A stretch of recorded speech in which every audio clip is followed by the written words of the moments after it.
The candle flickers in the cramped room. You a young lady, lying next to a stranger you just married. But the terror isn't the man. It's the sound from the corner. Click. Click. The rocking chair groans. The first wife is sitting 3 feet away, knitting. And she isn't leaving.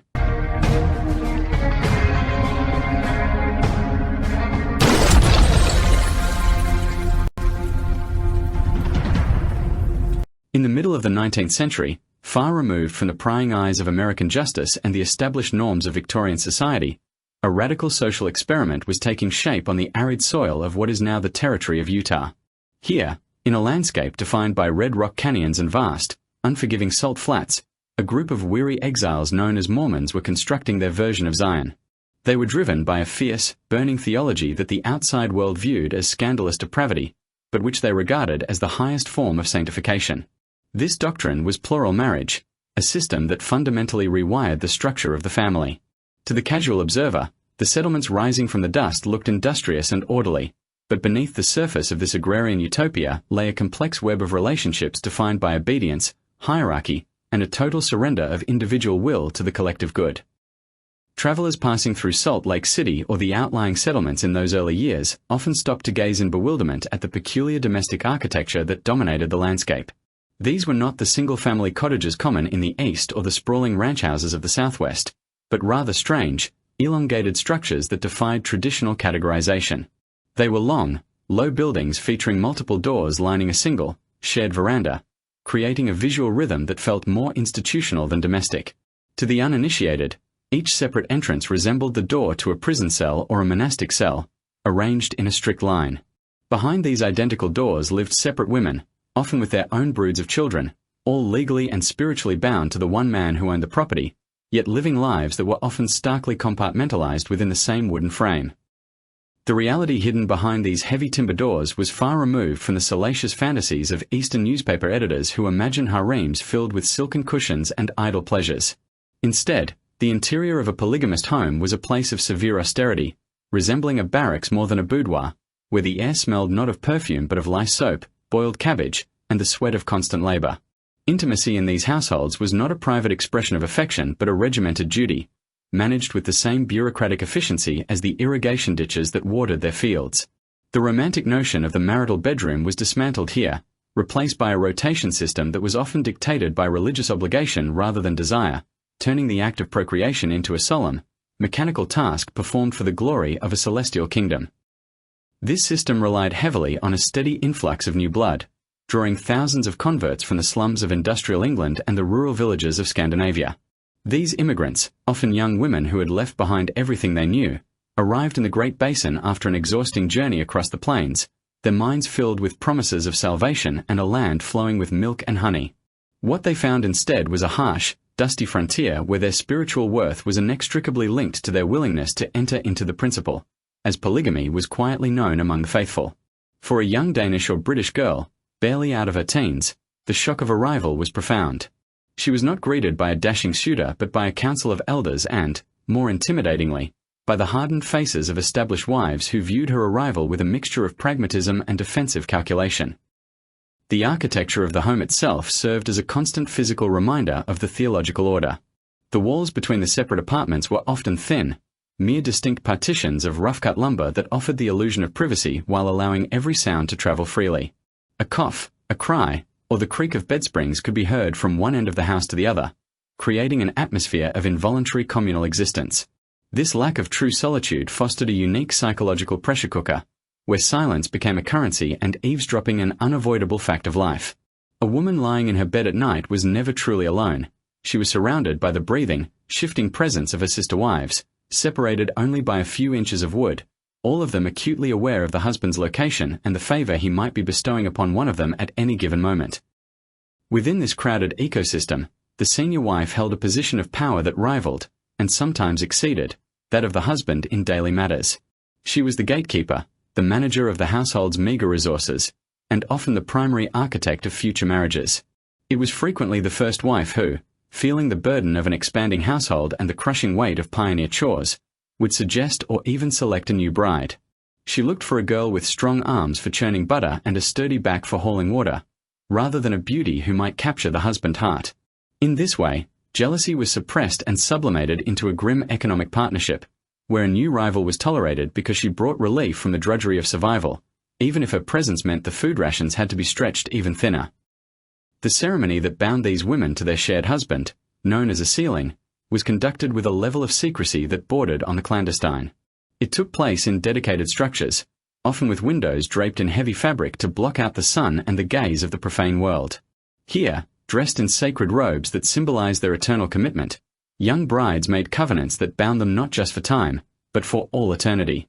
They were taught that their salvation was not an individual pursuit but was contingent upon being pulled through the veil of death by their husband, who held the keys to their resurrection. This theological dependency stripped the marriage of its earthly, contractual nature and elevated it to a divine commandment, making any resistance or complaint a sin against God himself rather than a mere domestic dispute. For the young bride, the transition from the spiritual high of the ceremony to the mundane reality of the household was abrupt and often traumatic. There was rarely a honeymoon or a period of adjustment. The demands of the frontier did not pause for sentimentality. She was immediately inserted into an existing hierarchy where she was at the bottom, a novice who had to learn the unwritten rules of a house where every ladle of flour and every hour of rest was accounted for. She had to learn to navigate the moods of the senior wives, to make herself useful enough to avoid scorn but invisible enough to avoid sparking envy. The home was a hive of activity where personal identity was slowly eroded by the collective identity of the family unit, and where her name became less important than her function as a vessel for the patriarch's progeny. The daily life in these polygamous settlements was defined by a relentless, crushing workload that left little energy for romance or rebellion. From the moment the sun crested the granite peaks of the Wasatch Range until it dipped below the Great Salt Lake, the women were engaged in a battle against the elements. They spun wool, preserved fruit, made candles, and tended to the livestock, their hands growing rough and calloused like the men's. In this environment, the husband often became a distant, almost managerial figure, a man who visited rather than resided, checking on the welfare of his various dependents before moving on to the next door on the veranda.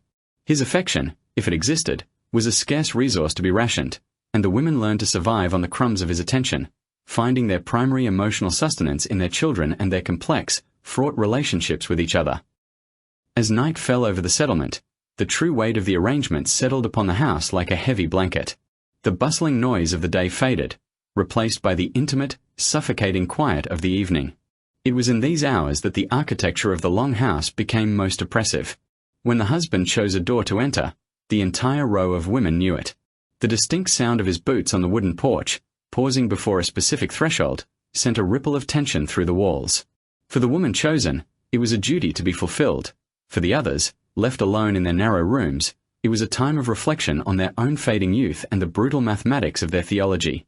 The darkness did not bring privacy, but rather an intensified awareness of the collective, watching and listening in the void. The psychological toll of this lifestyle was etched into the faces of the women as the years wore on. The bright-eyed optimism of the convert, fresh from the green fields of Europe, was slowly replaced by the stoic, guarded expression of the pioneer wife. They learned to mask their true feelings behind a facade of religious fervor, testifying in public to the joys of the system while weeping silently into their pillows. They became experts in the art of emotional detachment, protecting their hearts by narrowing their world to the immediate needs of their biological children. Yet, beneath the surface, the embers of natural human jealousy and the longing for exclusive love never truly died. They were merely buried under layers of doctrine and necessity, waiting for a spark to ignite them in the claustrophobic confines of the bedroom. By the time a young girl of 15 or 16 arrived at the settlement, the system was already a well-oiled machine, waiting to consume her. She would see the long house with its multiple doors not as a curiosity, but as her destiny. She would meet the older women, seeing her own future reflected in their tired eyes, yet she would step forward onto the porch, guided by the firm hand of faith and the pressure of her community.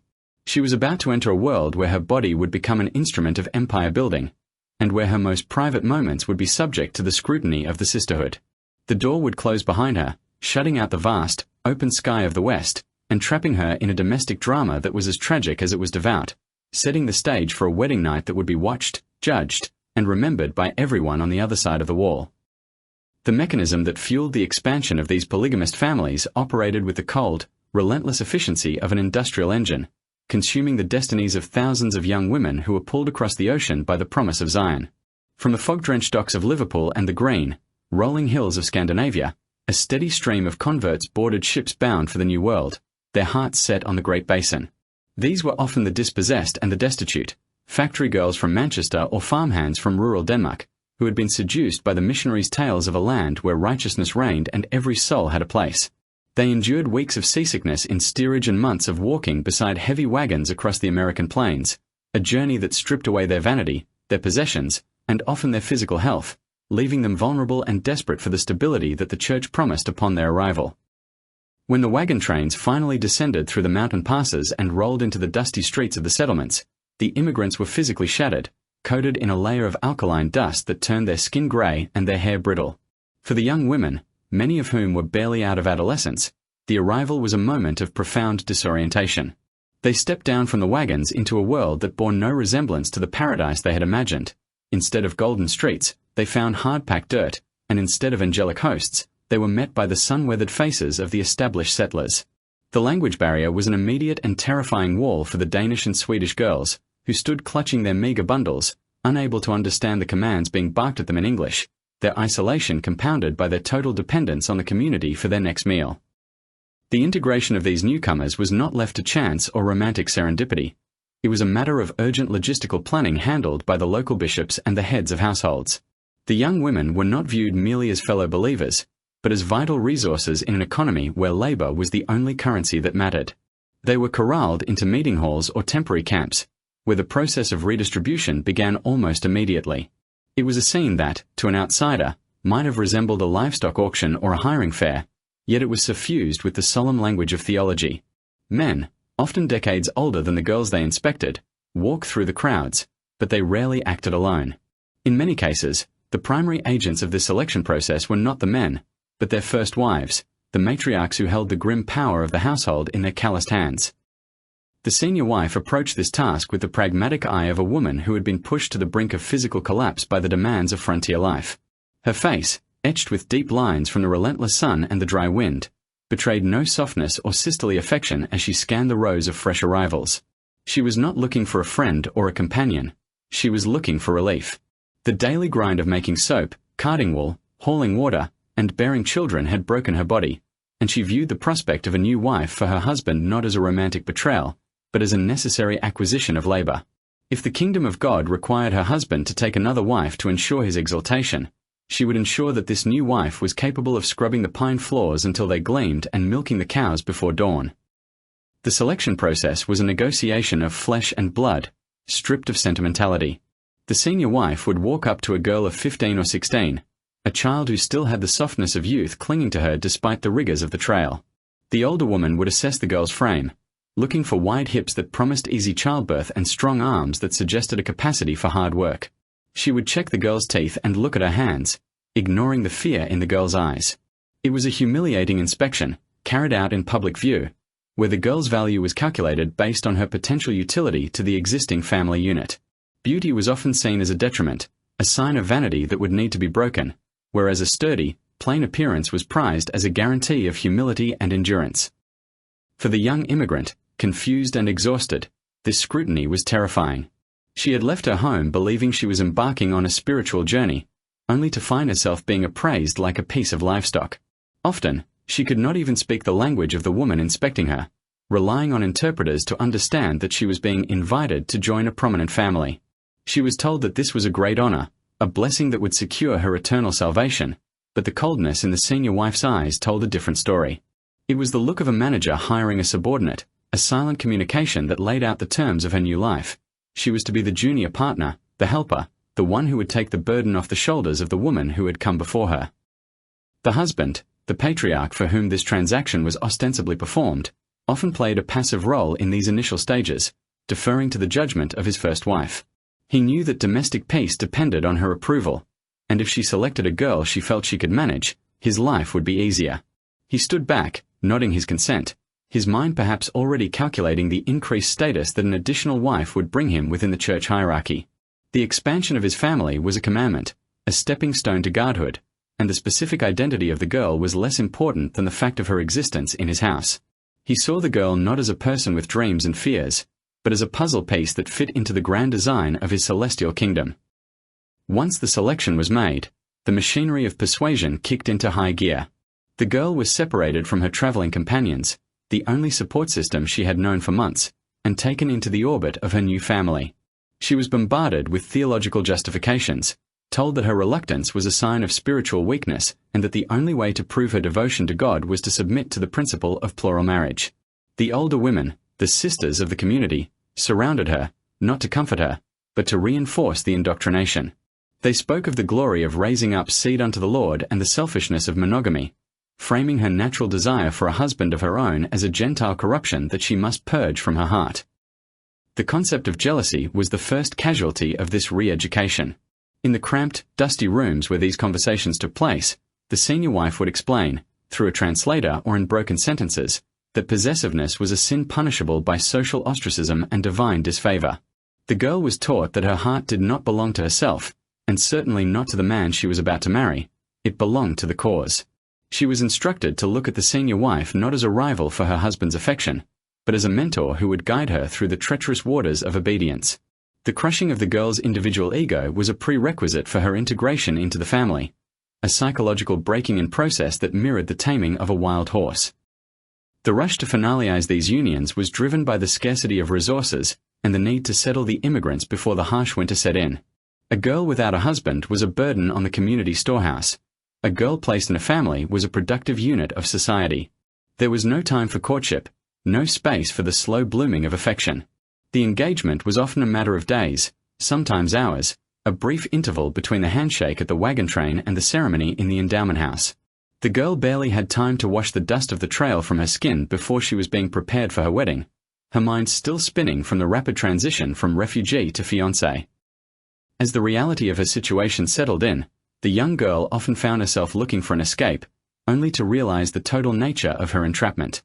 She was thousands of miles from home, in a desert surrounded by mountains, with no money, no knowledge of the geography, and no allies outside the church.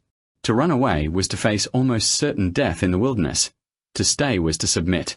The psychological walls were as high as the physical ones. She had been brought here by faith, and now that faith was being used as the chain to bind her. The older women knew this. They had once been in her shoes, or they had watched others struggle and fail. They knew that resignation would eventually replace resistance, and that the girl would learn to survive by accepting her place in a hierarchy. The role of the senior wife in this process cannot be overstated. She was the architect of the family's domestic structure. By choosing a young, inexperienced girl, specifically one who did not speak the language well or came from extreme poverty, she ensured her own continued dominance. A girl of 15 was malleable. She could be trained, scolded, and molded into the perfect assistant. The senior wife was securing her own retirement, ensuring that as she aged and her strength failed, there would be young hands to chop the wood and carry the water.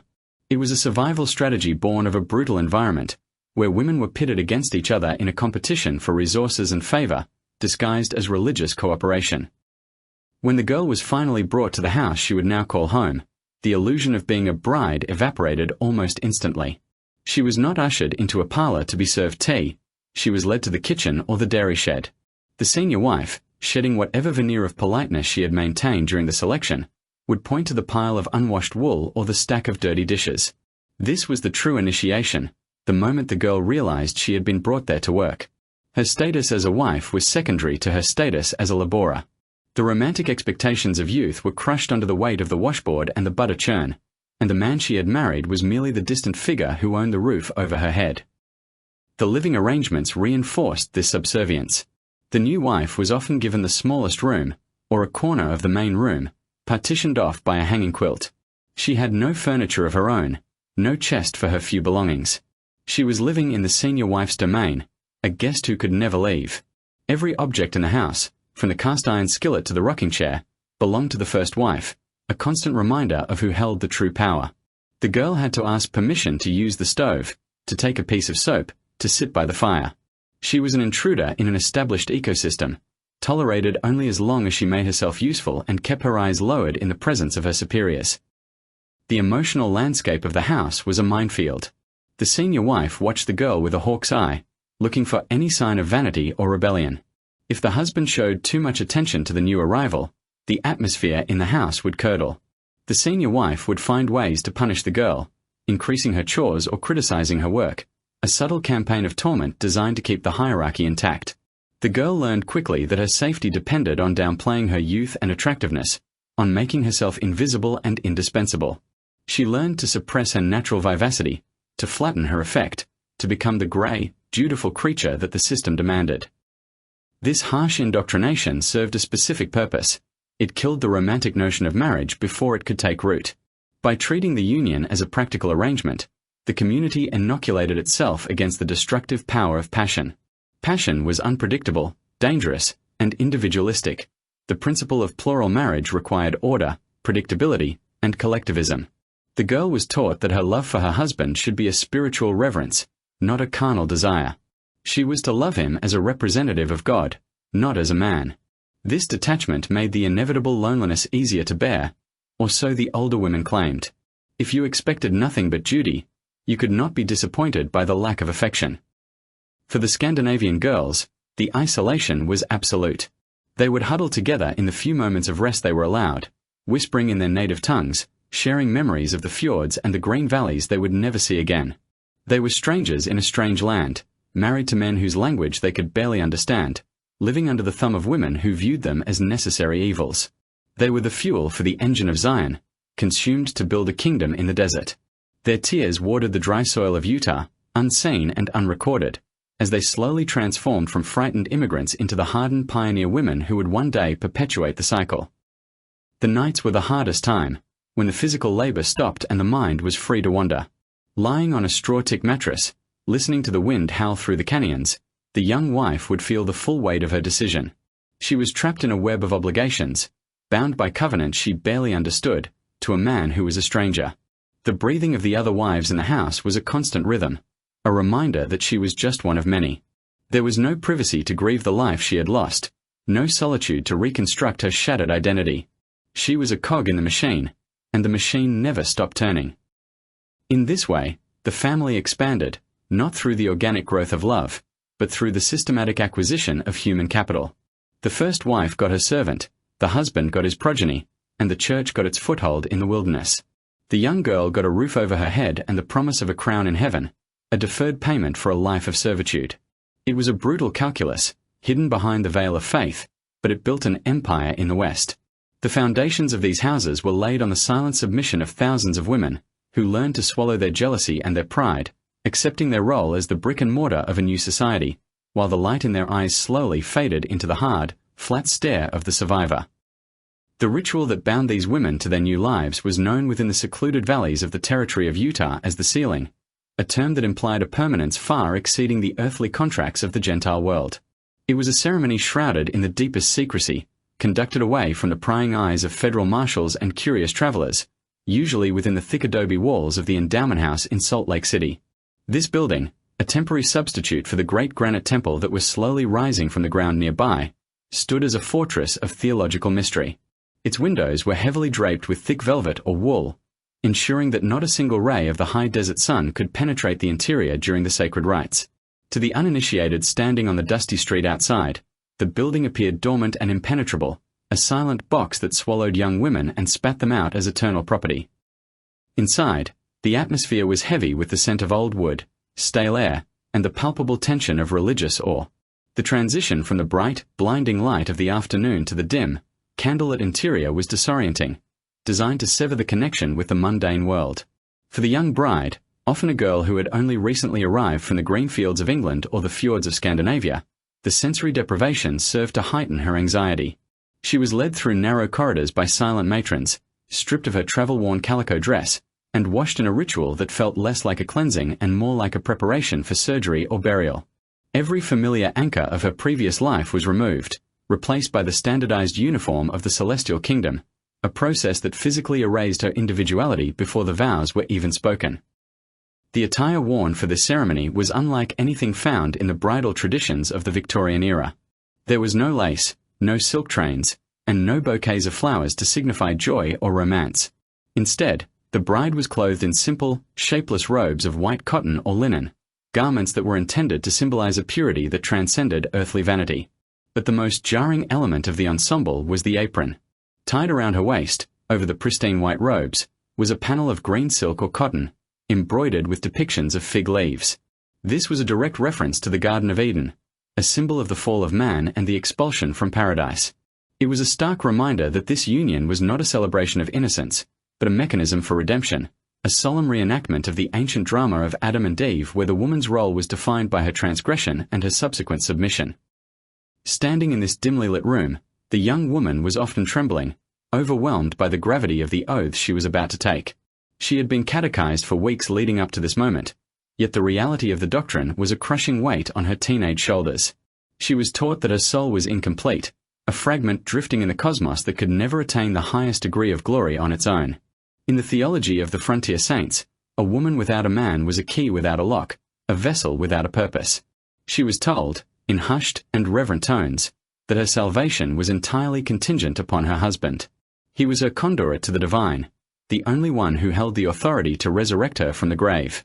On the morning of the first resurrection, it would be his voice, calling her by a secret new name given only within these walls, that would pull her through the veil of death.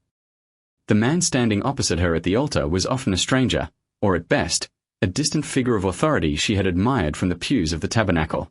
He was dressed in similar ceremonial robes, looking less like a lover and more like a high priest of an ancient order.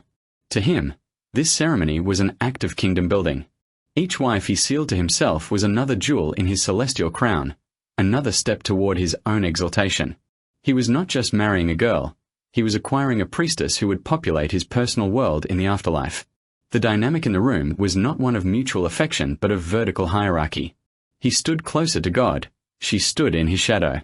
The love that was promised was not the romantic love of the poets, but the dutiful, obedient love of the disciple for the master, a bond forged in the fires of necessity and fear. Surrounding the couple in the shadows of the sealing room stood the witnesses, a group that included the officiating priesthood leaders and, most significantly, the other wives. These women, the sisters of the new bride, were not there to celebrate her happiness. They stood in their own ritual clothing, silent sentinels who had already passed through this fire. Their faces, illuminated by the flickering light, betrayed no emotion, their expressions masks of stoic resignation. They watched the proceedings with eyes that had long ago dried of tears, observing the nervous trembling of the new girl with a detachment that was chilling to behold. They were not seeing a rival in romance, for romance had long since been excised from their lives. They were seeing a shift in the domestic economy, a variable that had to be calculated and managed. For the senior wife, standing closest to the altar, the mental calculus was purely pragmatic. She looked at the young girl's strong back and wide hips and saw a reduction in her own workload. She calculated how many pounds of wool this new pair of hands could spin in a week, how many gallons of water they could haul from the creek, and how many hours of sleep they could buy her. But she also calculated the cost. The community storehouse was often bare, and the harvest in the high desert was unpredictable. Every mouthful of bread the new wife ate was a mouthful taken from the senior wife's own children. The fabric for the new wife's dresses would come from the same bolt of cloth that was meant for the existing family. In the cold light of the sealing room, the sister wives measured the bride not by her beauty or her spirit, but by her net worth to the collective survival of the household. The vows spoken across the altar were terrifying in their absolute nature. The phrase "until death do us part" was rejected here as a limiting, Gentile concept. Instead, the couple was sealed for time and for all eternity.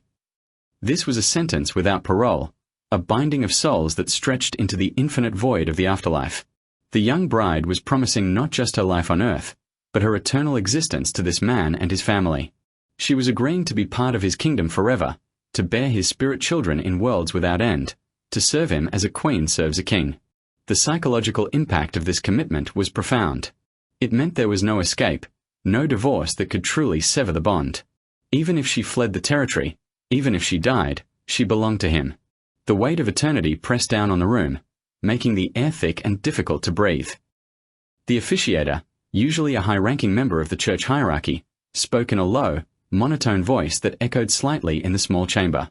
He instructed the couple to join hands in a specific, ritualistic grip, a tactile symbol of the priesthood power that was being invoked. As the girl felt the rough, calloused hand of the older man clasp hers, the reality of her physical surrender became undeniable. This was the hand that would discipline her, the hand that would feed her, the hand that would claim her body in the darkness of the coming night. There was no trembling of excitement in her touch, only the rigid stiffness of fear. She repeated the words whispered to her, pledging her obedience, her loyalty, and her silence. She covenanted to keep the secrets of the house and the order, on penalty of judgments that were hinted at but never fully explained. The silence of the sister wives during this exchange was deafening. They did not nod in encouragement. They did not smile. They were the silent jury, the enforcers of the covenant who would ensure that the girl kept her word once they left this holy ground. They knew the difficulty of the path she was starting because they walked it every day. They knew the sting of loneliness in a crowded bed, the bitterness of watching the husband's attention shift to a younger favorite, and the crushing fatigue of constant pregnancy. By witnessing her vows, they were complicit in her entrapment, dragging another soul into the circle to share the burden. Their presence was a visual reminder that she was entering a sorority of suffering, where the only solace was found in the shared hardship of their gender. As the ceremony concluded, there was no eruption of applause, no music, no celebratory kiss. The moment was marked only by a solemn nod from the officiator and the scratching of a pen in a ledger. The marriage was now a recorded fact, a statistic in the church archives, a legal reality in the eyes of God if not the United States government. The tension in the room did not dissipate. It merely shifted form. The theological abstraction was over. The domestic reality was about to begin. The girl was now a wife, a title that carried with it a mountain of expectations and zero privileges. She looked at the other women, her new family, searching for a sign of welcome, but found only the guarded, impenetrable stares of veterans assessing a fresh recruit. The exit from the endowment house was as jarring as the entrance. Stepping out from the cool, scented darkness back into the harsh, blinding glare of the Utah sun was a physical shock. The dust of the street, the noise of passing wagons, and the smell of manure and sagebrush rushed back in, shattering the mystical atmosphere of the ceiling room. But the world looked different now. The girl who walked out was not the same one who had walked in. She was marked, sealed, owned. The green apron and white robes were hidden away in a bundle, to be worn again only in death, but their weight remained on her spirit. She walked a few paces behind her husband, her head down, following the dust kicked up by his boots, while the other wives flanked her like prison guards escorting a prisoner to her cell. The walk home was often conducted in silence. There was nothing to say. The deal was done. The husband, perhaps feeling a surge of patriarchal pride, might make a comment about the weather or the crops, but he rarely spoke to his new bride directly. He was already mentally compartmentalizing her, fitting her into the rotation, deciding which room she would occupy and what chores she would start in the morning. For him, the ceiling was a spiritual victory. For the wives, it was a logistical headache that needed to be solved before supper. The cold calculation mentioned in the rumors was palpable in the way the senior wife walked, her stride purposeful and hard, her mind already dividing the sack of flour in the pantry by one more divisor. In this stark light, the religious ecstasy that had propelled the girl across the ocean evaporated, leaving behind the bare bones of survival. She realized, with a sinking heart, that the salvation she had been promised looked suspiciously like servitude. The glory of the celestial kingdom was purchased with the currency of her own oblivion. She was to be a vessel, a worker, a silent partner in a divine corporation. The sister wives, who had seemed so intimidating in the ritual chamber, now appeared simply tired, their shoulders slumped under the weight of their own eternal covenants. They were not villains. They were just other victims of the same theology, women who had learned to turn their hearts to stone to survive the heartbreak of sharing a husband. The rest of the community, going about their daily business, paid little attention to the small group returning from the endowment house. Plural marriage was the air they breathed, a commonplace occurrence that required no special fanfare. To the blacksmith hammering iron or the farmer driving his oxen, it was just another man doing his duty, another woman finding her place. This normalization of the abnormal was perhaps the most insidious part of the system. The girl's internal tragedy, her terror and her loss of self, was invisible to the world outside. She was drowning in plain sight, surrounded by people who told her that her drowning was actually a baptism, a cleansing fire that would refine her soul for the next life. As they approached the house, that long, low structure with its multiple doors, the reality of what had just happened solidified into brick and mortar. The girl saw the door that would be hers, the threshold she would cross not as a mistress of her own home, but as a tenant in someone else's. The calculation in the eyes of the sister wives was no longer abstract. It was about to manifest in the assignment of bed linens, the allocation of firewood, and the scheduling of the stove. The romance of the frontier, the spiritual high of the conversion, the mystery of the temple, all of it crashed down into the mundane, gritty reality of sharing a husband with 3 other women who viewed her arrival as a threat to their survival. The sealing ceremony was the lock snapping shut. It was the moment the heavy iron door of the cage clanged into place, turned by the key of priesthood authority. The girl was now a sister-wife, a term that combined the intimacy of family with the rivalry of strangers. She had given up her name, her future, and her body for a promise of heaven that seemed very far away. Standing on the porch, brushing the dust from her skirt, she caught the eye of the senior wife one last time before entering. There was no malice in the older woman's gaze anymore, only a weary recognition. It was a look that said, "Welcome to the work. Welcome to the silence. Welcome to the long, hard road to eternity." And with that, the door closed, sealing the secret inside, leaving the world outside to wonder at the mystery of the Mormon marriage. With the setting of the sun, the stark, brutal reality of the frontier day gave way to a night that offered no sanctuary. As the last light faded from the red sandstone cliffs of the Wasatch Front, the settlement did not settle into a peaceful slumber but rather tensed, like an animal waiting for a predator. In the crowded polygamist households, the transition from day to night was not a movement toward intimacy but a shift into a different kind of labor. The heavy wooden doors were barred against the darkness of the desert, sealing the inhabitants inside a pressure cooker of proximity. The air in the house, already stale from the heat of the day and the cooking of meager meals, grew heavy with the breath of 15 or 20 people, all confined within a space that would be considered cramped for a family of 4 in the civilized East. The concept of privacy in these dwellings was a luxury that had been sacrificed on the altar of theology and necessity. The architectural design of the house, with its long corridors and multiple small rooms, was a deception. It promised separation but delivered only partition. The walls were often constructed of rough-cut lumber or adobe bricks that had not yet fully dried, and the interior divisions were laughable in their flimsiness. In many homes, true doors were a rarity reserved for the exterior. Inside, the spaces were defined by hanging sheets of calico, worn quilts, or thin pine boards that had shrunk in the arid air, leaving gaps wide enough to see through. Sound traveled through these structures with malicious clarity, turning every whisper, every cough, and every rustle of bedding into public property. For the new bride, the approach of bedtime was the culmination of a terror that had been building since the signing of the ledger in the endowment house. She was not led to a secluded bower or a honeymoon suite prepared with flowers and soft linens. Such romantic notions were considered Gentile affectations, dangerous distractions from the serious work of kingdom building. Instead, she was guided to her designated sleeping place, a location that often served as a brutal reminder of her status at the bottom of the domestic hierarchy. It was not uncommon for the bridal bed to be situated in a common thoroughfare of the house, a corner of the kitchen, or, most humiliatingly, in the bedroom of the first wife herself. The message was clear. There was no space in this marriage that was exclusively hers, not even the space where the marriage was to be consummated. The preparation for the night was a grim, silent ritual, stripped of any allure or seduction.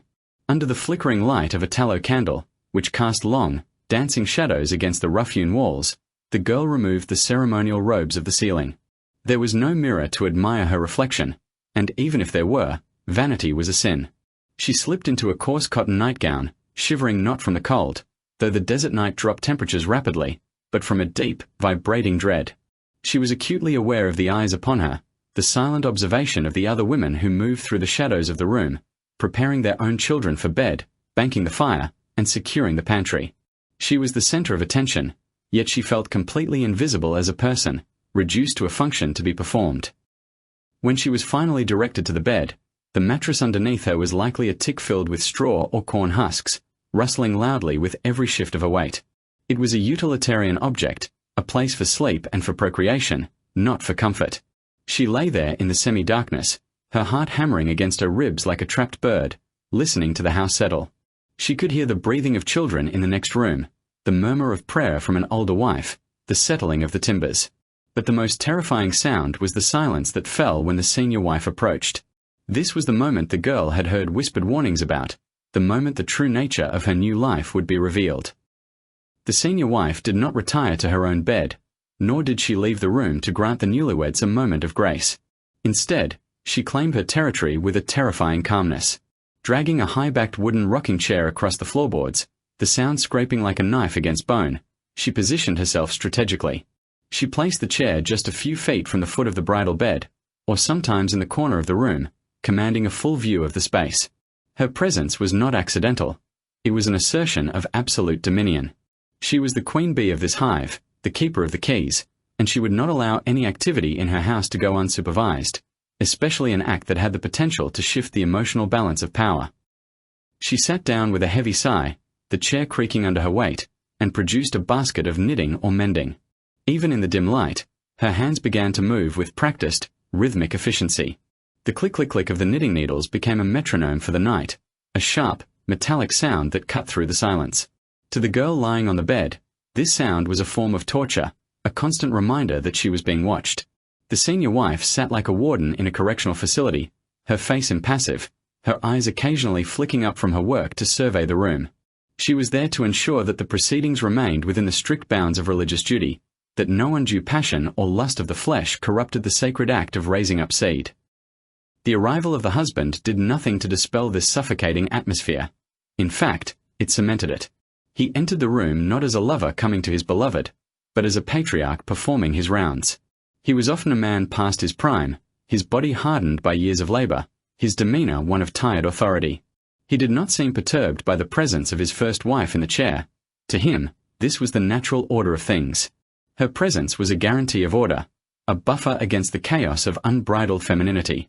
He nodded to her, a silent acknowledgement of their shared history and partnership, before turning his attention to the trembling figure in the bed. There were no whispered endearments, no gentle caresses to ease the girl's fear. Such things were unnecessary, even frivolous. The act itself was performed with a mechanical, joyless efficiency. It was a transaction, a physical necessity required to fulfill the commandment of the Lord. The husband moved with the weight of obligation, his actions dictated by the need to expand his kingdom rather than to connect with the woman beneath him. For the girl, it was an experience of profound dissociation. She lay still, staring up at the darkened ceiling beams, trying to detach her mind from what was happening to her body. She squeezed her eyes shut, but she could not shut out the sound of the rocking chair, which continued its relentless rhythm, creak-thump, syncopating with the movements on the bed. The senior wife did not look away.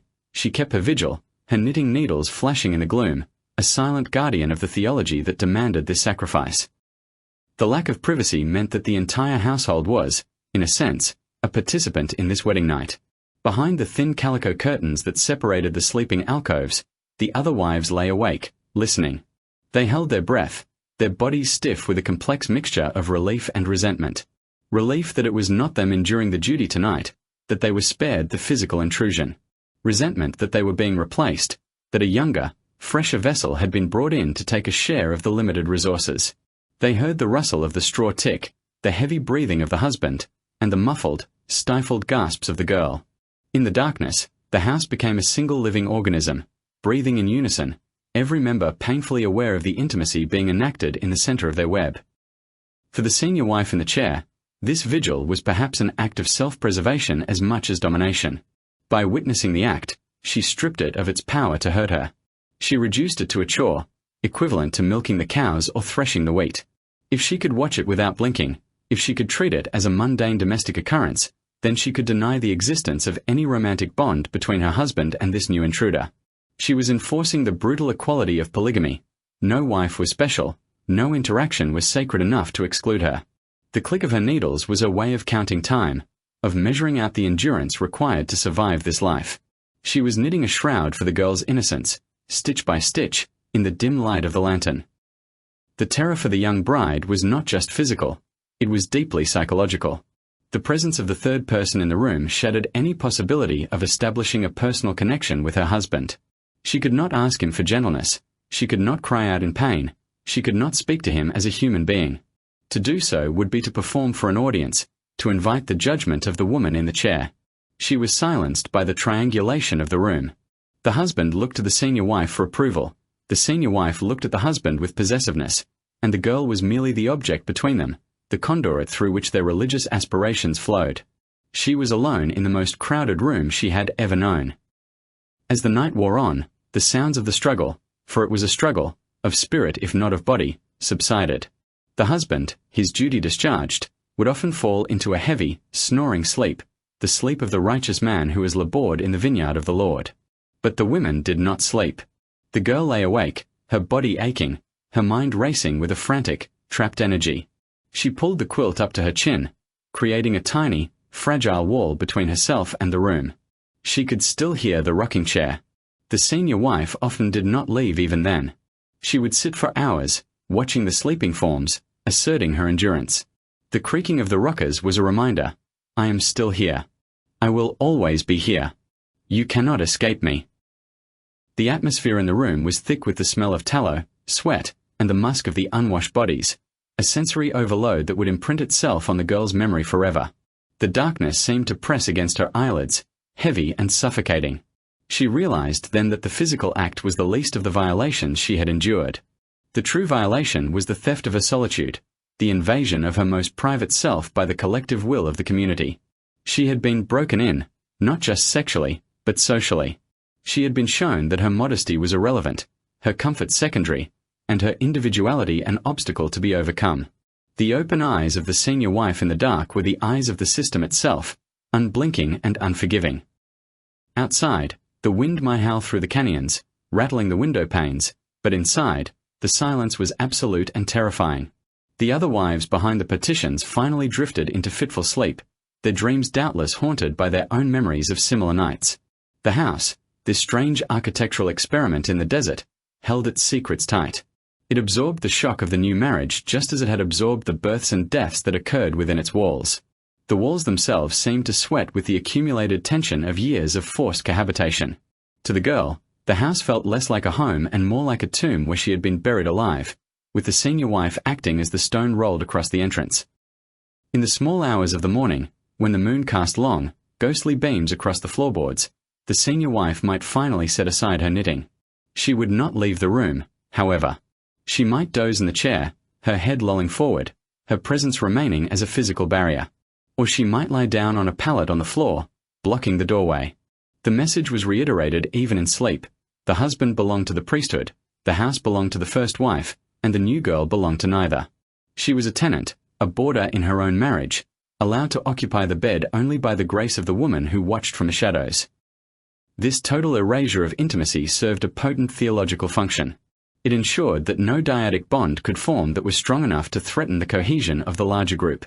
If the husband and the new wife fell in love, if they created a private world together, it would destabilize the delicate balance of the plural family. The senior wife's presence was the antidote to romance. It sterilized the environment, ensuring that the relationship remained purely vertical, between the man and God, rather than horizontal, between the man and the woman. The warden in the rocking chair was guarding the celestial structure against the chaos of human emotion. As the first grey light of dawn began to bleed through the cracks in the shutters, the long night finally drew to a close. But the coming of the day brought no relief. The girl, lying awake with grit in her eyes and a hollow feeling in her chest, knew that the morning bell would ring soon. She would not be greeted with a kiss or a breakfast tray. She would be greeted by the sight of the senior wife rising from a chair, shaking out her skirts, and looking at her with cold expectation. The night was over, and the work was about to begin. The transition from the bed to the dairy barn would be seamless. The trauma of the night folded neatly into the drudgery of the day, leaving no trace but the hardening of the heart. The night did not bring the peaceful oblivion of sleep. Instead, it descended upon the household like a physical weight, transforming the cramped bedroom into a theater of psychological warfare. The darkness was not a cloak of comfort but a suffocating blanket that trapped the heat, the smells, and the tension of the day within four rough-hewn walls. In this stifling atmosphere, the silence was a deception, a thick, heavy medium that amplified every sound until it struck the nerves like a hammer. To the young girl lying rigid on the cornhusk mattress, the room felt less like a bridal chamber and more like a courtroom where her innocence was being dismantled, evidence by evidence, in a trial she did not understand. She was the accused, the victim, and the witness all at once, paralyzed by a terror that froze the breath in her throat and made her limbs feel as heavy as lead. The auditory landscape of the room was dominated by a single, rhythmic sound that became the metronome of her torture, the clicking of knitting needles. The senior wife, seated in her high-backed rocker just a few feet away, worked the yarn with a mechanical precision that bordered on the inhuman. Click, click, scrape. Click, click, scrape. In the quiet of the high desert night, this mundane domestic noise took on a sinister quality, marking the passage of seconds in a timeline of humiliation. It was a reminder that life continued, that chores continued, and that this act of intimacy was merely another task on the list of daily duties, no more sacred or private than the mending of a sock. The girl squeezed her eyes shut, trying to block out the visual of the woman in the chair, but the sound drilled into her skull, a constant assertion of the older woman's presence and power. Lying beneath the heavy, imposing bulk of her husband, the girl was seized by a paralysis born of absolute shame. This was the man she had been told to revere as a god in embryo, the patriarch who held the keys to her salvation, yet in this moment, he was a terrifying, intrusive stranger. The proximity was suffocating. The smell of his unwashed work clothes, the roughness of his beard, and the sheer mass of his body pinned her to the straw tick, making escape a physical impossibility. But the physical entrapment was secondary to the social entrapment. She dared not push him away, nor could she embrace him. To show pleasure would be immodest, a sin in the eyes of the watching matron. To show revulsion would be rebellious, a violation of her covenants. She was reduced to a mannequin, a passive vessel enduring the necessary friction of kingdom building. Every movement on the bed produced a protest from the furniture, a sharp, dry squeal of ropes and wood that echoed through the small house with mortifying clarity. The bed was old, perhaps brought across the plains in a wagon, and its joints were loose. It narrated the physical act with a loud, rhythmic complaining that stripped away the last vestiges of dignity. The girl held her breath, her muscles coiled tight, praying for stillness, but the mechanics of the act made silence impossible. Each creak felt like a public announcement, a broadcast of her subjugation to the entire household. She knew that the sound carried through the thin, uninsulated partitions, reaching the ears of everyone lying awake in the adjacent rooms, turning her private pain into a communal event. The awareness of the audience on the other side of the wall was the most crushing element of the ordeal. Separated by only a layer of calico or a single plank of pine, the other wives lay in the darkness, listening. They were the invisible jury, the silent witnesses to the replacement of their own youth. The girl could almost feel their breath against the back of her neck, could imagine their eyes staring into the dark, visualizing the scene playing out a few feet away. Their silence was not empty. It was heavy with memory and resentment. They knew exactly what was happening because they had all endured it themselves. This collective listening created a perverse form of intimacy, a shared degradation that bound the women together not in sisterhood, but in a web of trauma and complicity. For the young bride, this lack of isolation meant that she could never truly be with her husband. There was no us in this room, only him and them. The intimacy that should have forged a bond between the newlyweds was diluted, spread thin across the consciousness of the entire family. She was keenly aware that she was participating in a performance. Even her suppressed gasps of pain or fear were not for her husband's ears alone. They were for the senior wife knitting in the chair, for the second wife behind the curtain, for the children who might be pretending to sleep. She was totally exposed, her physical vulnerability compounded by the total transparency of the architecture. The house itself was an accomplice, designed to ensure that no secret could be kept, no bond could be exclusive. The senior wife, sitting erect in the shadows, was the focal point of this surveillance state. She did not need to speak to exert her control. Her mere existence in the room was a crushing weight. She was not there out of prurient curiosity, but out of a grim sense of administrative duty. She was the guardian of the threshold, the enforcer of the rules. By watching, she stripped the act of any romantic potential, reducing it to a biological function. Her knitting was a shield and a weapon. It signaled that she was unimpressed, unaffected, and ultimately superior to the carnal struggle taking place on the bed. She was demonstrating that while the girl might have the husband's body for the night, she, the first wife, possessed his home, his history, and the ultimate authority over his domestic life. This dynamic served to reinforce the brutal hierarchy of the plural family. The girl was being taught, in the most visceral way possible, that she did not own her husband. He was a shared resource, a communal asset that was being loaned to her for a specific purpose. The senior wife's presence was a physical manifestation of the ownership claim she held over the patriarch. It was a reminder that the new wife was a tenant in a house built by another woman's labor, sleeping in a bed that belonged to the collective, with a man whose affections were parceled out like rations during a famine. The intimacy was on loan, and the terms of the loan were being dictated by the woman in the rocking chair. The psychological impact of this supervised union was to sever the connection between sex and affection. If the act could be performed in front of a knitting matron, to the soundtrack of a creaking bed and listening neighbors, then it could not possibly be an act of love. It was revealed as a chore, a grim necessity of the theology. The girl learned that night that her body was a tool, an instrument to be used for the expansion of the glory of the man on top of her. Her feelings, her desires, and her comfort were irrelevant variables in the equation. The romantic illusions she might have harbored during the Atlantic crossing were incinerated in the heat of that crowded room, replaced by a cold, hard understanding of her function as a breeder for the Empire of Zion. In the suffocating quiet, the girl began to dissociate, a defense mechanism as old as trauma itself. She stared past the shoulder of her husband, fixing her gaze on a knot in the wood of the ceiling beam or a shadow dancing on the wall. She floated out of her body, becoming an observer of the scene rather than a participant. She watched the girl on the bed enduring the wait. She watched the woman in the chair counting her stitches. By separating her mind from her flesh, she found the only escape available to her. She retreated into a deep, interior fortress where the shame could not reach her, leaving behind a hollow shell to perform the duties required by her covenants. This fracturing of the self was the price of survival in a system designed to crush the individual will. The senior wife, for her part, likely felt a complex mix of triumph and bitterness. To sit there and watch was to assert her dominance, to prove that she could not be displaced. But it was also a form of masochism, a deliberate pressing on the bruise of her own displacement. Every sound from the bed was a reminder of her own aging body, of the time when she had been the one trembling on the straw tick. By presiding over the consummation, she was controlling the narrative, ensuring that the new wife understood that this was not a new beginning, but merely an extension of the existing order. She was hazing the recruit, breaking her spirit early so that she would be manageable in the kitchen the next morning. As the hours dragged on, the room grew stuffy with the smell of exertion and the stale air of the unventilated house. The husband, focused entirely on his own release and the fulfillment of his commandment, remained largely oblivious to the silent psychodrama playing out between the women. To him, the presence of his first wife might have been comforting, a sign that his household was in order, that there was no discord. He was blind to the invisible wires of tension stringing the room like a spider web, catching the young girl in a sticky trap of jealousy and dominance. He finished his task with a grunt, rolling off the girl with the satisfaction of a man who has plowed a field or built a fence, leaving her shivering and exposed in the cooling air. But the ordeal did not end with the cessation of the physical act. The silence that followed was even louder than the noise.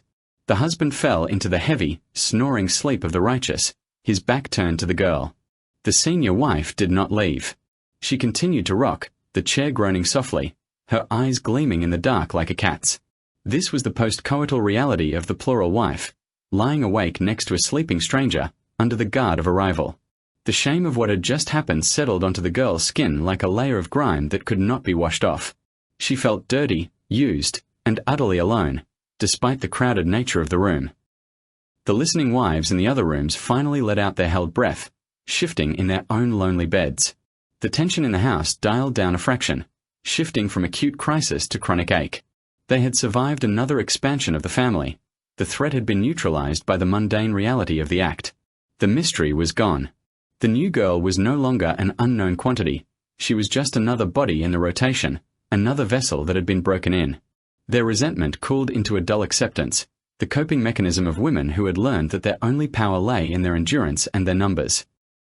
For the girl, lying awake as the candle finally sputtered and died, plunging the room into total darkness, the night stretched out into an eternity.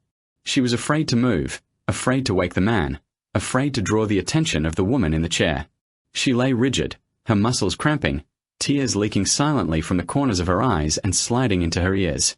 She mourned the death of the girl she had been yesterday. That girl, with her dreams of a white dress and a loving husband, was gone, buried under the weight of the doctrine. In her place was a woman who knew the terrifying sound of a knitting needle in the dark, a woman who understood that in this kingdom, love was a currency too expensive for the poor to afford. The darkness of the room seemed to have a physical texture, a grainy thickness that filled her mouth and nose. She felt the presence of the senior wife not just as a person, but as an institution. The chair was the throne of the hierarchy, and the woman sitting in it was the embodiment of the law. The girl realized that she would never be free of this supervision. Even when the senior wife was not physically present, her shadow would fall over the bed. The precedent had been set. The marriage bed was public property, a stage where the drama of the family was enacted, and she was merely a prop. The intimacy she had craved was revealed to be an illusion. The only reality was the crushing weight of obedience. As the first hint of grey light began to touch the windowpane, signaling the approach of dawn, the girl felt a strange, cold hardening in her chest. The terror had burned itself out, leaving behind a residue of ash and iron. She looked at the sleeping form of her husband, then at the silhouette of the senior wife, who had finally let her hands rest in her lap. The girl realized that to survive this, she would have to kill a part of herself. She would have to become like them, hard, watchful, and unfeeling. The night had been a furnace, and she had been forged into something new, something brittle but sharp. The morning bell would ring soon, calling the camp to prayer and labor. The girl knew she would have to rise, dress in the presence of her audience, and face the day without a word of complaint. She would have to take her place at the stove or the churn, acting as if nothing had happened, as if a soul hadn't been flayed open in the night. This was the final lesson of the wedding night: silence. The ability to swallow the scream, to hide the pain behind a mask of pious industry. The senior wife shifted in her chair, the wood groaning one last time, and the girl closed her eyes, waiting for the command to begin her life as a sister wife, a life where the only solitude she would ever find would be inside the locked room of her own mind. The arrival of morning did not bring the soft, romantic glow of a honeymoon, nor did it offer a moment of respite to process the trauma of the night. As the first grey streaks of dawn illuminated the eastern peaks of the mountains, painting the high desert in stark relief, the household stirred with the relentless rhythm of an agrarian machine. There was no lying in, no whispered confidences between the newlyweds, no breakfast brought on a tray. The sun had barely crested the horizon when the heavy silence of the bedroom was shattered by the sharp sound of metal rings sliding on a rod or the rough tearing aside of a calico curtain. The senior wife stood there, fully dressed in her work clothes, her apron already tied, her face a mask of impatient pragmatism that allowed for no lingering sentimentality. She looked down at the young girl, whose childhood had been effectively extinguished in the darkness of the previous hours, and saw not a tragic figure, but a pair of idle hands. There was not a flicker of shame or embarrassment on the older woman's face regarding the event she had supervised. To her, the night's activities were merely a necessary biological transaction concluded for the glory of the kingdom. With a brisk, businesslike gesture, she thrust a heavy tin milk pail toward the bed, the metal clanging against the wooden frame. The command was unspoken but deafening in its clarity. The time for weeping was over, and the time for labor had returned. The cows were lowing in the barn, their udders full, and they did not care about the tears or the bleeding of a new bride. The transition from the role of a sacred vessel to that of a farmhand was instantaneous and brutal. The girl, shivering in the morning chill that seeped through the cracks in the logs, was forced to rise and dress under the critical gaze of her superior. She fumbled with her buttons, her fingers numb and clumsy, acutely aware of the soreness in her body and the hollowness in her chest.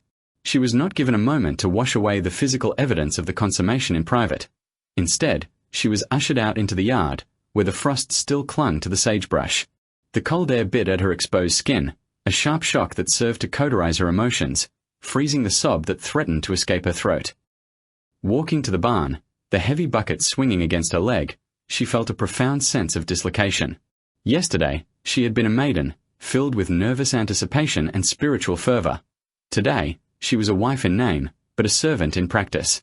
The husband, for whom she had sacrificed her autonomy, was nowhere to be seen, having already departed for the fields or the irrigation ditches. He had moved on to his own duties, leaving the domestic sphere to regulate itself. The girl realized then that the marriage was not a union of souls, but an annexation. She had been absorbed into an existing organism, and her function was to work until she dropped, fueling the prosperity of a family that viewed her as a late addition to the inventory. In the weeks and months that followed, the harsh reality of her position calcified into a routine of drudgery. The honeymoon period, a concept she had read about in novels or heard of in the old country, was revealed to be a Gentile myth, inapplicable to the saints. There were no walks in the moonlight, no gifts of ribbon or lace. Her life was measured in pounds of butter churned, rows of corn hoed, and diapers washed for children that were not her own. The senior wife managed the household with the iron grip of a general, dispensing chores and food with a strict eye on the ledger. The young girl learned to navigate the complex emotional currents of the house, staying out of the way, keeping her head down, and swallowing her grievances like bitter medicine. As the years ground on, the brutal environment of the frontier and the crushing weight of the theology began to reshape the girl's soul. The softness of her youth was eroded by the wind and the sun, her skin turning to leather and her hands becoming knotted with arthritis. But the physical changes were nothing compared to the hardening of her heart. The constant competition for the husband's limited attention, the struggle for adequate food and clothing for her own growing brood of children, and the pervasive atmosphere of surveillance stripped away her capacity for empathy.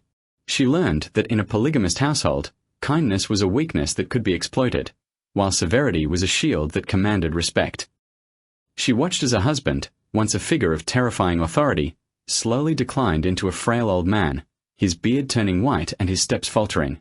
Yet, even in his dotage, the drive to expand his kingdom remained.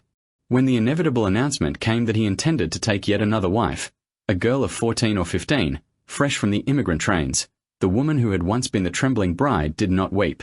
She did not protest. Instead, a cold, grim satisfaction settled over her. She saw the arrival of a new rival not as a romantic threat, but as an opportunity to shift the burden of labor that had crushed her for decades onto younger, stronger shoulders. The cycle of victimization began to close with terrifying precision. The woman, now elevated to the status of a senior wife by virtue of her tenure and the arrival of a replacement, took charge of the preparations with a meticulous, almost predatory energy. She was the one who inspected the new girl, checking her teeth and her hips, just as she had been inspected. She was the one who cut the girl's hair, lecturing her on the vanity of the world and the glory of submission. In the terror of the young girl's eyes, she saw a reflection of her former self, but she felt no pity. Pity would have required an acknowledgement of her own suffering, and survival demanded that she repress that memory deep into the subconscious. On the night of the new marriage, the transformation was complete. The woman carried the high-backed rocking chair into the bedroom, placing it in the same corner where her own tormentor had sat so many years ago. She settled her heavy frame into the seat, the wood groaning familiar complaints, and took out her knitting. As the scene unfolded before her, the trembling girl, the elderly husband, the creaking bed, she did not turn away. She watched. She watched with a stony, impassive gaze, counting her stitches in the dim light. In that moment, she ceased to be the victim. She became the jailer, the enforcer of the very system that had destroyed her own life.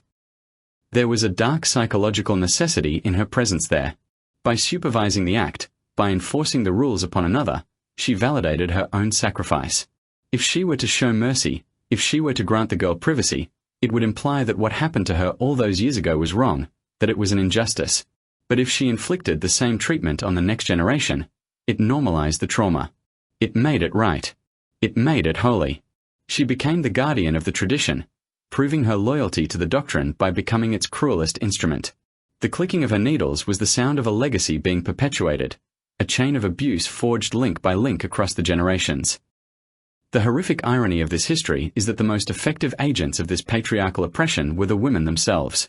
They, who knew the pain of the unloved wife and the exhaustion of the overburdened mother, became the staunchest defenders of the principle.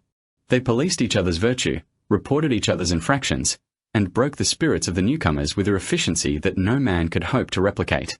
They created a closed loop of suffering where the only way to rise in status was to step on the woman below you. The victim, in seeking to regain some semblance of power, adopted the tools of the oppressor, ensuring that the prison remained secure from the inside. This tragedy is etched into the landscape of the West, preserved in the desolate, wind-swept cemeteries that dot the rural valleys of Utah and Arizona. There, the truth of the social experiment is laid bare in stone. A visitor walking through the dry grass will often come upon a striking, repeated geometric arrangement of graves. In the center stands a single, imposing obelisk, carved from granite or marble, bearing the name of the patriarch. It stands tall and phallic, a monument to his priesthood, his authority, and his supposed conquest of death. The inscription speaks of his titles, his service to the church, and his glory. Arranged around this central pillar, like planets orbiting a sun or sheep huddled around a shepherd, are rows of much smaller, modest headstones. These markers are often identical, cut from cheaper sandstone that has eroded in the wind, blurring the inscriptions. Some bear names and dates, others simply say wife or mother. There can be 5, 10, sometimes 20 of these small stones encircling the man. They represent the women who lived in the long houses with the multiple doors, the women who sat in the rocking chairs, the women who milked the cows at dawn. In death, as in life, they are defined solely by their relationship to him, denied an independent existence even in the silence of the grave. Looking closer at the dates on these small stones, a chilling pattern emerges. Many of these women died young, in their 20s or 30s, worn out by the relentless cycle of pregnancy and hard labor. Others lived into old age, outliving the husband by decades, yet they were still buried at his feet, bound to him for eternity. There are stones for the first wives, the ones who became the hardened matriarchs, and stones for the child brides, who withered like flowers transplanted into salt. The layout of the graveyard is a final, frozen diagram of the theology. One man standing as a god, surrounded by his silent, subservient collection of souls. The silence of these places is heavy with unvoiced stories. It is the silence of the bedroom where the rocking chair creaked, the silence of the kitchen where the rivalry simmered, the silence of the heart that learned to stop feeling in order to survive. The wind whistling through the sagebrush carries the phantom echoes of the knitting needles, the clicking that measured out the lives of these women. They were the builders of Zion, the mothers of the territory, yet they remain largely nameless in the grand narrative, remembered only as the supporting cast in the drama of male exaltation. Ultimately, the story of the Mormon Wild West is not just a story of faith and persecution, but a story of a profound and organized loneliness. It is the story of how a system designed to create a perfect society resulted in the perfect isolation of the individual. The legacy left behind is not just the irrigation ditches and the temples, but the psychological scars passed down through bloodlines, the learned behavior of emotional detachment, and the terrifying capacity of the human spirit to normalize cruelty in the name of God. The tall obelisk casts a long shadow over the small stones, a shadow that stretches across history, obscuring the individual tragedies of the women who lie beneath the earth, waiting for a resurrection that promised them everything but gave them only a crowded solitude.